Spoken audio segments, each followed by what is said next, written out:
Frequency Talks with Jenna and Lily. I'm Jenna. And I'm Lily. Hi, you guys. Thank you for joining us today. We have a very special guest named Celia today, and we're super excited. Jenna, do you want to introduce her a little bit? So, I have known Celia for a couple of years now, and I had no idea about yoga alignment when I first met her, and she's just changed my entire view on how to do yoga basically, and she's been practicing yoga for many years. She's also an Ayurvedic practitioner, and she has a PhD in cell biology and a master's in neuroscience, as well as a whole foods plant-based diet graduate. And yeah, she's just got all different types of backgrounds, so I'm super excited to interview her today. Yeah, I'm super excited to learn as well, too. So I think we should just go ahead and get started. I'm going to let Jenna take over. She's known Celia a little bit more than I do. So I'm excited to learn with you guys and learn about Celia's journey.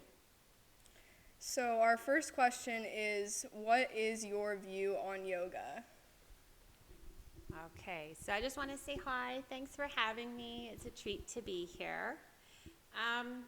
So, what is my view on yoga? So, I truly believe yoga is a very personal experience, and it's really a time that you get to be alone with yourself and just alone with like how you feel, and you get to connect with that part of yourself.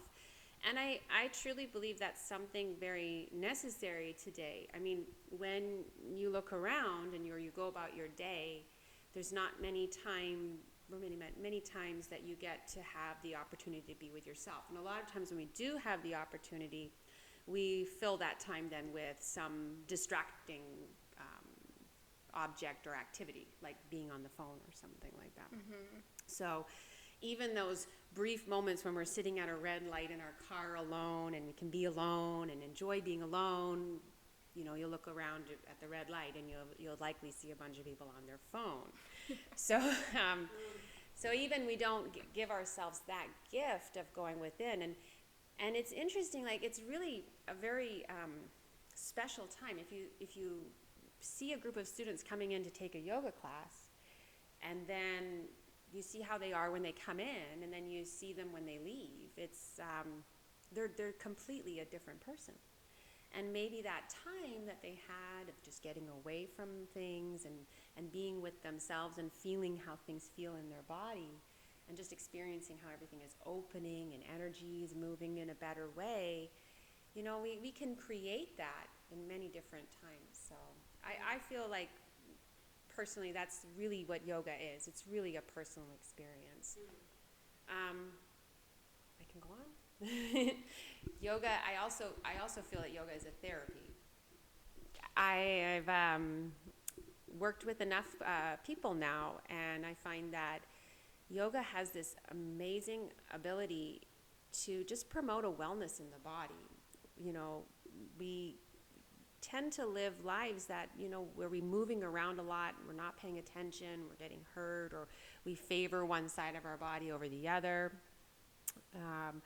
And it creates a lot of imbalances in the body. And then, that can lead to an injury later. And so by practicing yoga, you are restoring a wellness in the body. You're moving your body and you're moving it in a really mindful way.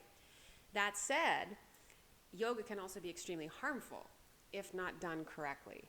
And that's really what I've been focusing more on these days, is working with people and having them, learn how to be in poses in a way that works for them. We don't all look the same. Our skeleton is not the same. Our body is not the same. Our age is not the same.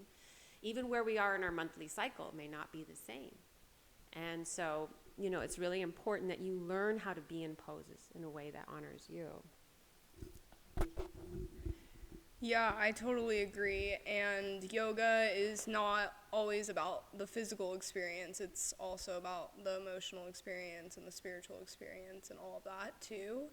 And I can talk a little bit about how I went into yoga and how I found Celia. So I used to do CrossFit, which is a pretty high intensity workout that includes, cardio and weightlifting is the basis of it. And So I was pre-injured going into yoga. I had micro tears in my shoulder from being a competitive swimmer when I was in high school, and then I went right into CrossFit after that, and I was just doing very high intensity workouts. And then I got injured, and someone mentioned try yoga. So I tried doing yoga, and then I also was getting injured in that. So I was really frustrated because working out and exercise has been a big part of my life for such a long time, and I just wanted to not be hurt while I was trying to move my body. So I found Celia at my yoga studio, and I was actually so shocked and amazed like how sore and tired I was getting from doing like the most micro movements. And she just kind of showed me how each pose needs to be carefully thought out, and alignment is such an important thing, because if you're not engaging your muscles and you're not, moving your body mindfully, then there's a high risk for injury. And so slowly I learned all of these things, and now I'm able to practice yoga on my own. But yeah, I think it's definitely something to take into consideration, because yoga has become so westernized, I want to say, because it's supposed to be such a mindful practice, but it's become such a high intensity workout. And now there's all these people, just twirling their body around and not really thinking about what they're doing. And I think that's why you see yoga injuries on the rise. So with that being said, I'll move into the second question. How do you feel about mainstream yoga? So you said it just right, that, nowadays I feel like alignment is all being pushed aside, or being in poses correctly is being pushed aside for these, creative dancey flows, and yoga's now like an aerobic workout. And I'll share with you my own story, which is after 4 years of teaching this sort of fast flowing yoga, I realized I'd had more injuries than I did in the 15 years I went to the gym. And that's because of the gym. Form and alignment is very important. And in yoga, I go and take classes. Even today, I'll go to other studios to take classes and see what's going on. And there is, I would say 99% of what I see is there is no attention given to alignment.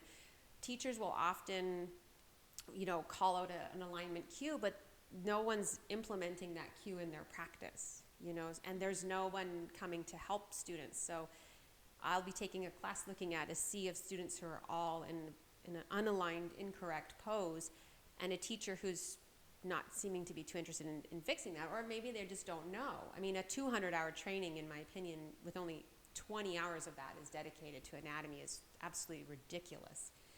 And so with the mainstream yoga nowadays, that's, you said it just right. It's about a workout. It's about sweating. And think about it though. If all of your day is spent hustling and bustling, running all around, and then you're stressed, you've been driving here and there, you ate in your car, and then you're gonna pop into a hot yoga class and go, go, go, go, go, go, go. How is that bringing any sense of balance into your life? As an Ayurvedic practitioner, we use yoga to promote healing and wellness in the body. Not all poses should be practiced by everybody. And, some of them, some poses can be practiced by everybody, different time durations and stuff like that as well. But so I guess overall, my thoughts on mainstream yoga is, okay, well, if it gets people moving, I'm very happy with that, because most people get up in the morning, eat breakfast in their car, sit at a desk, drive home, sitting down and watch TV, and that's their day, So anybody moving, I'm thrilled with. But I do wish that there was a lot more attention given to, if they are moving, is that really the best practice for them? Is that really the best thing that they need at this time? And are they in something correctly, or does it look like they're going to hurt themselves? I don't know if anything's going to change with mainstream yoga. They're all for profit, right? that's something to think about when you're looking into having a yoga teacher or being a part of a yoga studio. Is this a for-profit? Is it a corporation?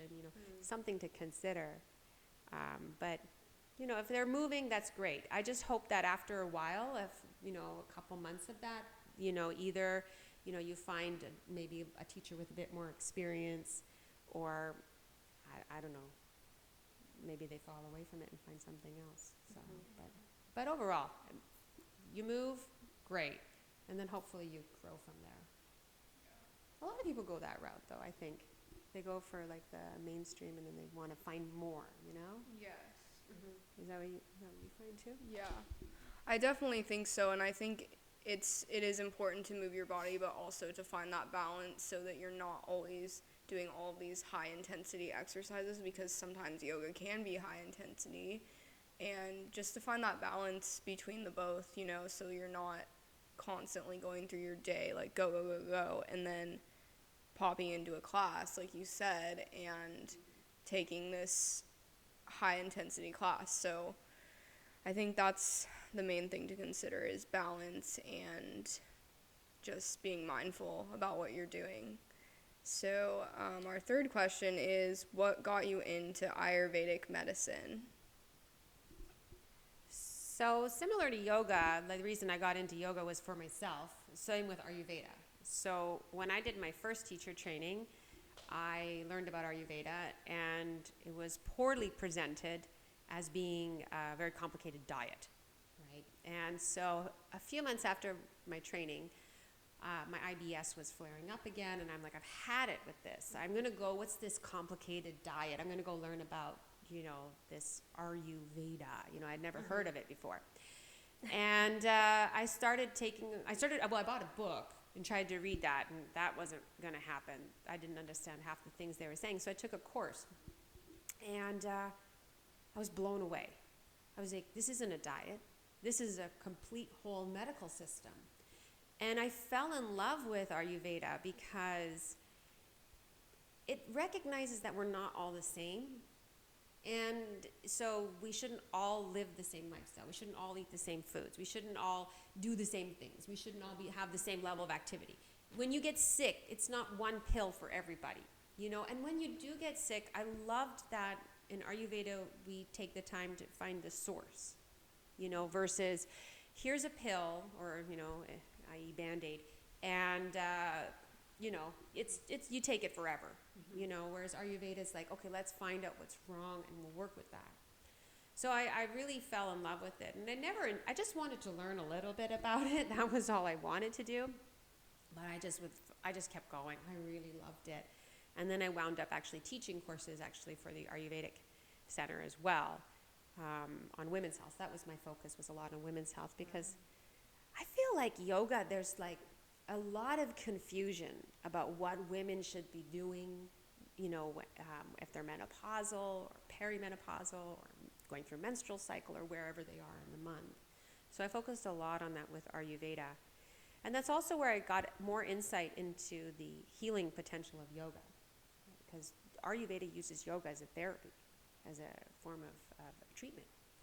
And again, they don't recommend all poses for everybody in different lifetimes or different ailments. So I really got to experience how healing yoga can be for people suffering from stress or anxiety or depression or sleep issues, but even physical ailments as well.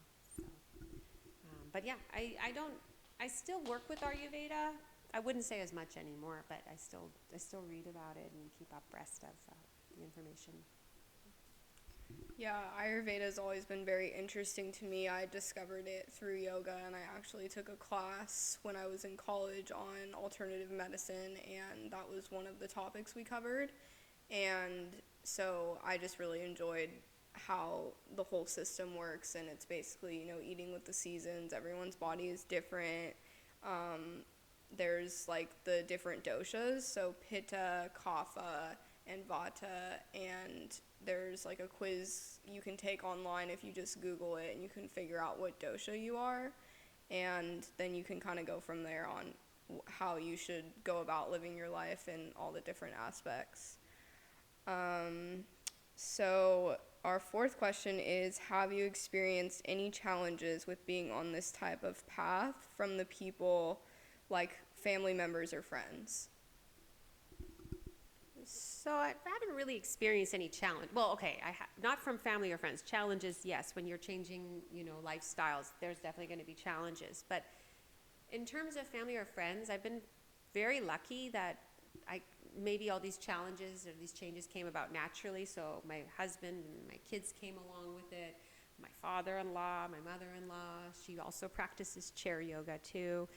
So, yeah, no, I haven't really experienced any challenges from people on this path. I mean, you tell people that you're on a plant-based diet, and there'll be people that have an opinion about that, and everyone's allowed to have their opinion. But yeah, no. Have you ever had any challenges from people? Yeah. You have? Yeah, definitely. I would say I get a lot of judgmental people into my life, including family and some people, on the outside. But I think just the most important thing is they're allowed to have their opinion and you're allowed to have your opinion. So I kind of just try to steer away from that and not argue, because there's really no point, I don't think, because yeah, they can have their opinion, you can have yours, and that's just the way life should be, I think. And then our next question is, could you talk about yours and your family's journey on a plant-based diet? And have you had any challenges with that and or benefits to being on a plant-based diet? So our journey into a plant-based diet first began years ago when I was vegetarian, and then my husband became a vegetarian. Neither of us liked milk, so we never really drank milk anyways. But the cheese, that was the killer, the cheese. So what happened was, I was vegetarian, just fine with that. I developed psoriasis. So I've always had psoriasis. Never really that prominent, like 1 or 2 patches a year. I didn't even know what they were, actually. And then one year, I just got covered head to toe. Actually, that was the year that I think I met you too, right? Oh, yeah, I was covered I had severe psoriasis. And I decided I didn't want to take anything. I definitely didn't want steroids. And so I did a lot of oils and creams to try to heal it. But, it just was, summer was coming, and I looked creepy. And so I was like, okay, I went to the dermatologist, what do you have? And she's like, we have a systemic med, it's not a steroid. And I'm like, okay. So I'm like, how long do I have to be on this? And she's like, we'll wean you off when it's time, which is a scary statement, right? Yeah. I did take them for a couple months because I really wanted to heal and for it to go. And it did start to heal. And then during that time, I was reading about the role of food and autoimmune conditions. In particular, I was reading about the role of a plant-based diet on the rheumatoid arthritis. And they have shown to have great success on the rheumatoid arthritis in terms of its pain and grip strength and stuff by being on a plant-based diet. And I've also found our neighbor. She's this little, her name is Jolly. I mean, it's the sweetest name. She's like in her 80s. She had rheumatoid arthritis, and she was telling me this story about how she went on this diet. It was this weird diet, and she's flicking her wrists around, right? And I'm like, what is this diet? And she was telling me it's plant-based diet. So she got rid of it all just with the plant-based diet. So I went to my dermatologist, and I told her I'm going to do this plant-based diet. She's like, I'll leave your prescription on file. I've never picked it up. And it's gone. We also, at the same time, watched that movie, What the Health, yeah. And I never realized the environmental impact that, the agri-farming industry is having. And actually, I have this book, I can't remember the author, but it's called Comfortably Unaware. And I can only read about a chapter at a time. Like, it's just so, depressing. But that was how I started on the plant-based diet. And Mo went on it too, and my husband did. And then the kids, I've never wanted to tell the kids that they have to be vegan or vegetarian, because if they don't make that decision on their own, the moment they go to their friend's house, they don't care. They're just gonna eat whatever, right? Mm-hmm. And if we're doing this for their health, they should know why. So we had the older child watch, he watched What the Health, because it's not a very scary, it's not too many, there's no scary images in that one. And then the little one and I worked on an assignment together. And now they both are plant-based. Wow. And it's been a year and a half, I think, they've been plant-based for. Yeah. And the benefit for the kids being plant-based is they eat vegetables. Yay! They eat vegetables, they eat whole grains. I never feel bad, you know, like they're eating good foods. And, you know, sometimes if they say they want to have, you know, something sweet, okay, you know, you've had your vegetables. So yeah, it's great. And also the other thing that happened being on a plant-based diet was we started having family night dinners. You know, like, you know, when you're a kid growing up, you all sat at the table and ate dinner. Now that doesn't happen, especially in the city. We all order in and everybody eats wherever. But so now we all sit down at the table and eat dinner and we have a conversation. It's really nice. And then the challenge is, well, it's hard. You want a cookie, you bet you got to bake it. You know, it's like you want to have something like some bread, like banana bread, you got to make it. Mm-hmm. You know, and there's also the challenge of like, well, I did learn that dairy-free does not mean eggs are not included. So even if a product says dairy-free, still read the back. There could be eggs. And I don't know what food group is eggs in then. I thought it was dairy. I don't know. But that was the challenge, was just, you know, you're standing in the kitchen going, I just really want something sweet, and there's nothing. And then, you know, okay. So then you start, you know, and then you start learning how to bake things in a different way. And so, I, you know, after a while you get used to it, and then, yeah. And then the only other criticism I get for being on plant-based diet comes. Okay, she's not here, so I can say it. So my mother-in-law, she gets worried for the kids' health. You know, like, are they eating enough? You know, because she comes from a traditional culture in Iran, and you know, for them, butter and meat is very integral part of the diet, you know, and that's two things that aren't in our diet. But she's slowly converting to plant-based as well. Wow. So yeah, we're all happy about that because she has rheumatoid arthritis. But do you have any challenges or anything? Yeah. Well, I have had my own set of issues on a plant-based diet with judgments and how I got into it, but I'm going to save that for another episode of Lily and I interviewing each other, because I could go on and on about plant-based diet and how it's helped me and the challenges and all of that. But yeah, I can imagine it would be really hard with kids, especially converting them to a plant-based diet when they've been on a traditional American diet. And I know, you have to make everything from scratch. I finally learned to cook when I became plant-based. Yeah, I mean, that's the other thing too. And then like for the kids, actually I did a little bit of a bribing for them. I said, after 3 months of plant-based diet, I want you to try an Oreo cookie and just see what you think about it. And they did, and they thought it was disgusting. Yes. They were like, this doesn't taste like a food. And I'm like, but that's the thing, like our taste buds have so adjusted to this level of sweetness and sugar and salt that we don't even taste an apple as being sweet anymore.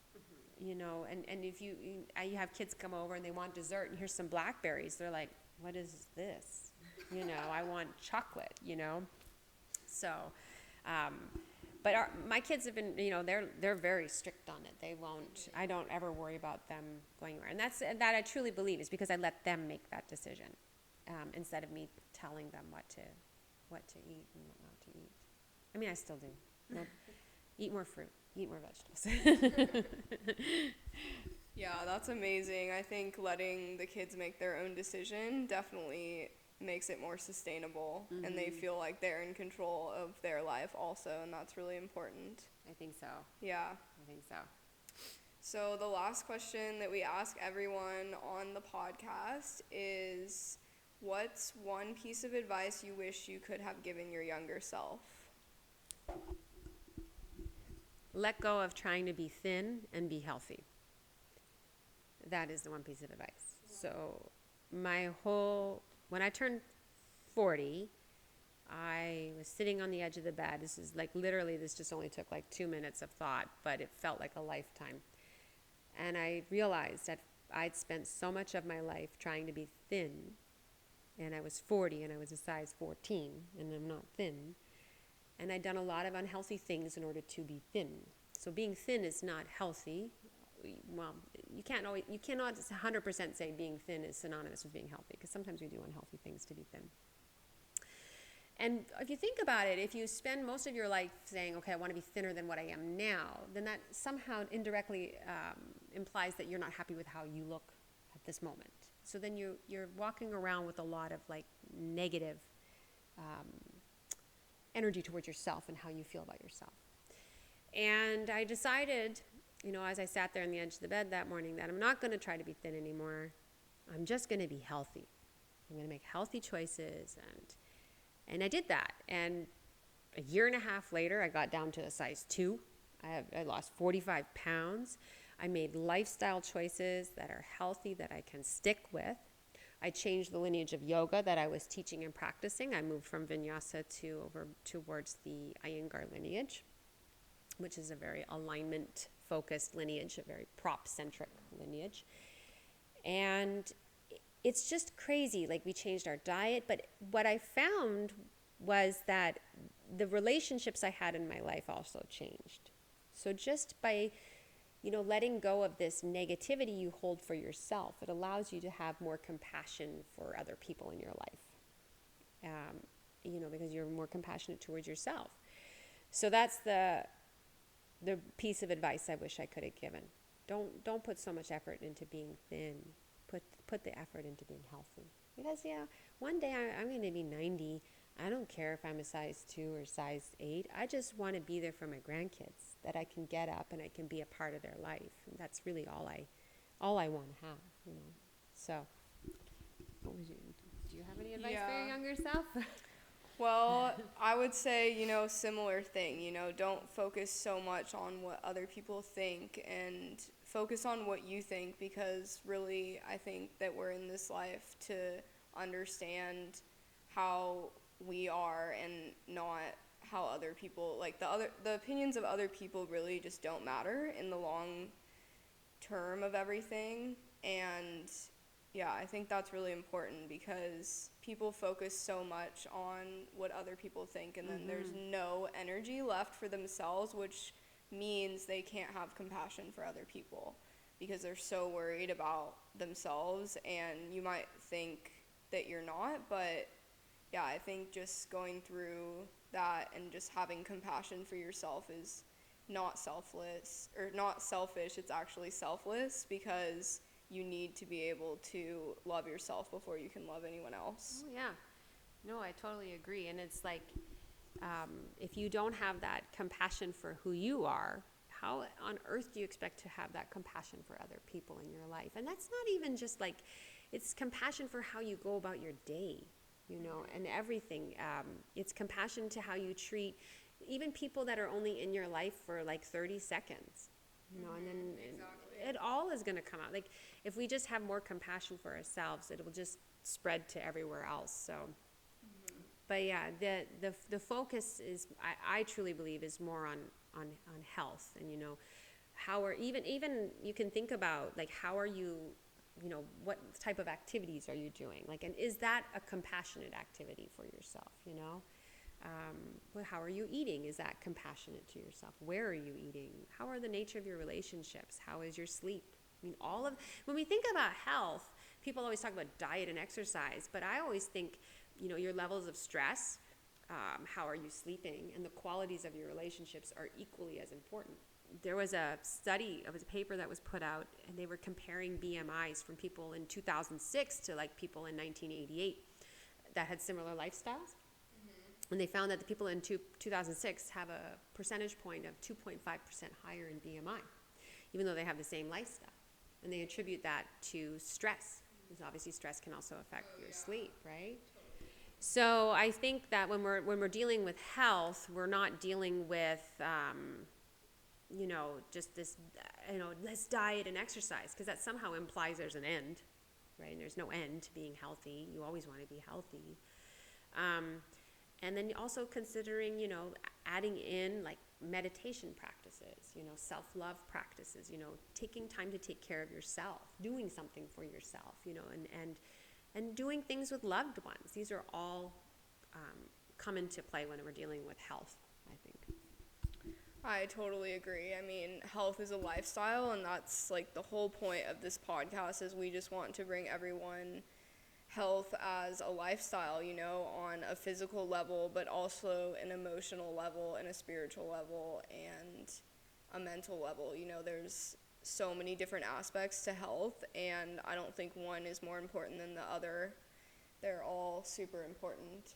Yeah, I absolutely agree. And I think that I just feel all sorts of gratitude for hearing Celia's story because I can definitely relate to some of the struggles that she had with having Mo, her husband, and his culture kind of interfere a little bit with the lifestyle that she wanted to live, right? Because I'm a first generation child. My parents are immigrants from Oaxaca, Mexico. So I think cheese is something that I definitely, I still struggle with sometimes, you know, like if something has a little bit of cheese in it, I'm like, it's fine. Like, it's not going to kill me because I ate plant-based for the last 100 days in a row. So one thing isn't going to kill me. So my piece of advice to you guys is be forgiving of yourself when you do stray away. It's all about your strength and it's not about what other people are saying. I think that kind of relates a little bit to what Celia and Jenna were saying with just not really focusing on what other people's opinion is, but just living the life that you want to live for yourself. And like Celia said, everyone has a different lifestyle and a different diet, and not everything is going to work. Even when you're sick, not everything is going to work the same for me as it would for Jenna, as it would for Celia, as it would for you. So just listening to what works for your body and basically just loving yourself and treating yourself how you would want to be treated. And at the end of the day, it's just you and your own body. Yeah, definitely. That's the most important thing is just listen to your intuition, and it's going to tell you, spend time with yourself so that you can learn what your body needs. Because if you don't spend time with yourself and on your own, then how are you ever going to learn what your body needs? And once you find that, then you're able to give to other people. And that's been one of my biggest lessons in this lifetime so far is I used to always just want to give to everyone else, but I had to spend time with myself and figure out what I needed before I could fully 100% wholeheartedly give to other people. Yeah, absolutely. And something that I can resonate as well is kind of learning, like Celia said, she kind of got into Ayurvedic and learned a little bit and then kind of strayed away from it. Mm-hmm. So I think finding your own method of figuring out how to live your lifestyle, whether it be getting an app or looking stuff online, reading articles, or following people on your social media that are going to give you that knowledge and inspire you to learn more, you got to figure out your own way and how you want to learn.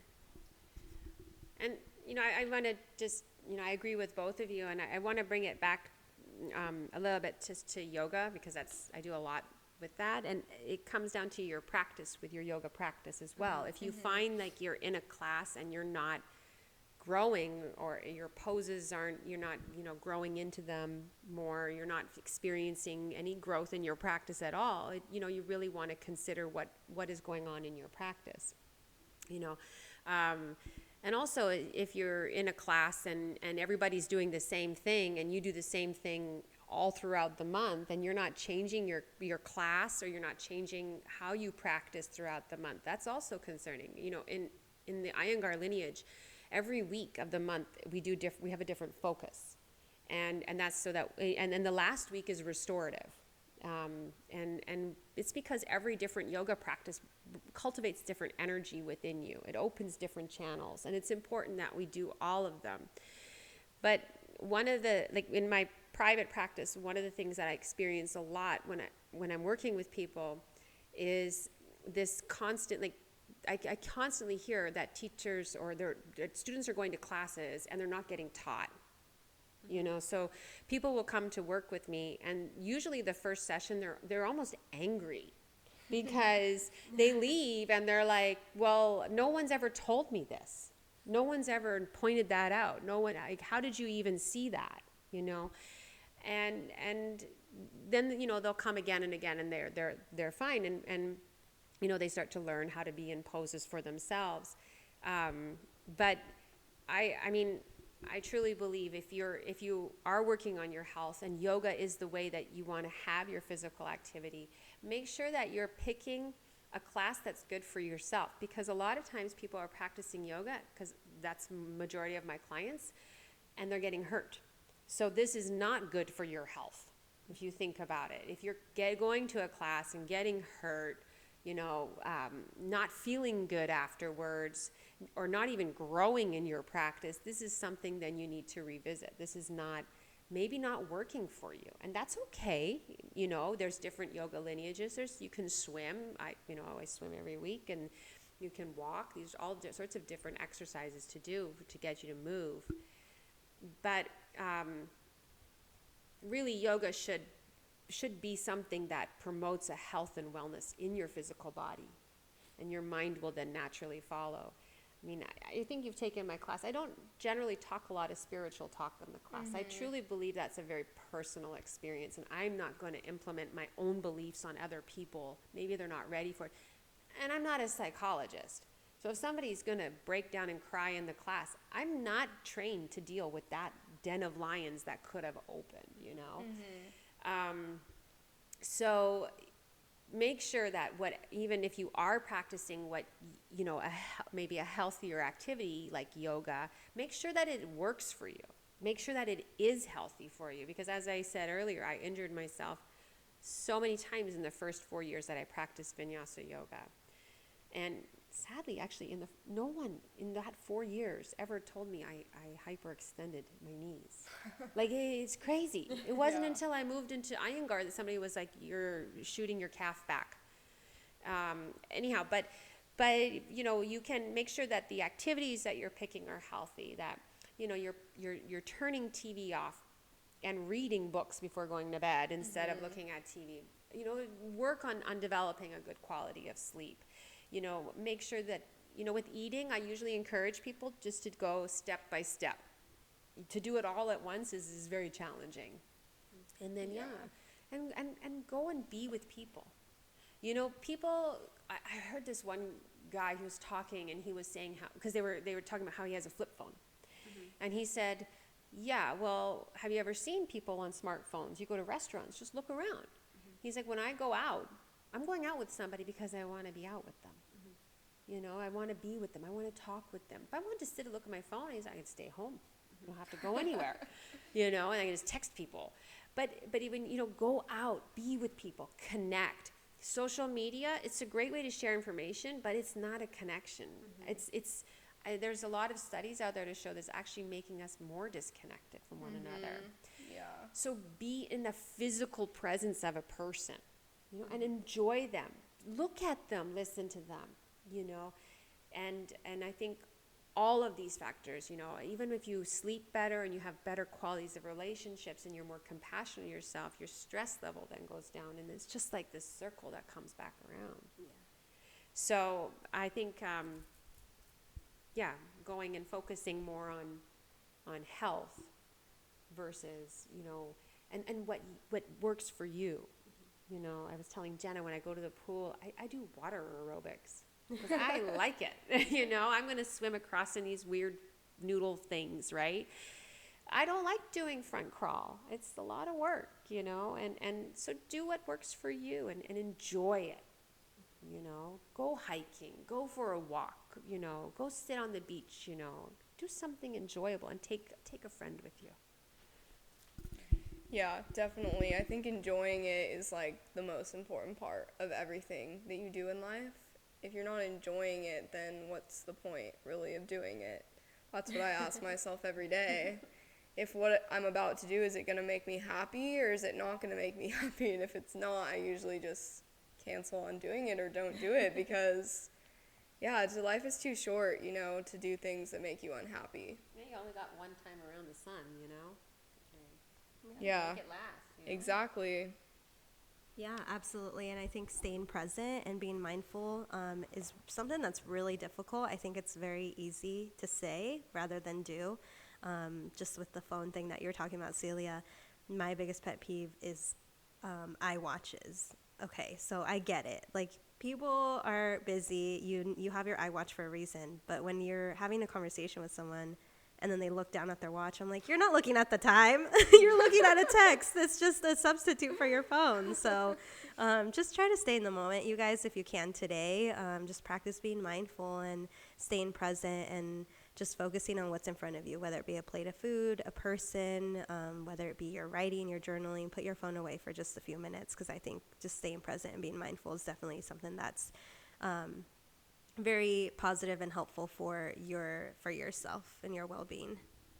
Yeah, I totally agree, and I struggle a lot with, not being on social media all the time, because I do a lot of work-related stuff through social media, and I think the biggest takeaway I've learned from it is connect online and then connect offline. So I connect with people that way, and it's helped me meet so many people. I'm so thankful for social media. I think there's, a duality to it, like everything. There's balance, black and white, hot and cold, all of that. And so I think if you let social media be a path to meet people, and instead of just, using it to scroll through and just only connecting with people on there, I think it's good if you meet people online and then connect with them offline. I do that a lot when I travel. I'll find people in groups, like travel groups, vegan groups, whatever I'm interested in, and I meet people through there, and then I connect with them once I get to the place that I'm traveling to. And so I think it's a great tool to use social media as for connection, but just to remember that offline connection is even more important. Yeah, absolutely. I definitely agree with that. I think also when it comes to connecting with people, we tend to only gravitate towards the people that we know, and it's a little bit uncomfortable stepping out of that comfort zone, I guess, right? Is trying to go meet people, so we hide behind our screens a lot of the time. So even taking that step to meet someone in person and talking to them and getting to know them, I think that's the best part. That's when you have the most conversation, is when you're trying to get to know someone, and being comfortable with the people that you already know and having silence. I think that's a little bit off topic too, but just kind of bringing my 2 cents in here is being okay with having a friend and knowing someone and having just silence without having to be on your phone. So taking the phone away, but having that silence between each other, because you know that you're comfortable with each other, and knowing that, hey, we don't have to be talking the entire time that we're hanging out, we can be doing our own thing but still being together without being on our phones. Let's cook, let's go on a walk, let's go on a hike. Just like Celia said, bring a friend with you. Yeah, exactly.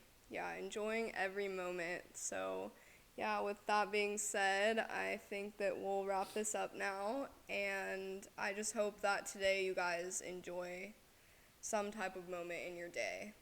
Yeah, absolutely. We will definitely catch you guys on our next episode, and be present, be mindful, and love and light to all of you guys. And if you want to get in touch with Celia, I'll link her Instagram in the show notes and some other information. I hope you guys have an amazing day. Thank you so much for having me. Yay! Thank you, Thank Celia. you.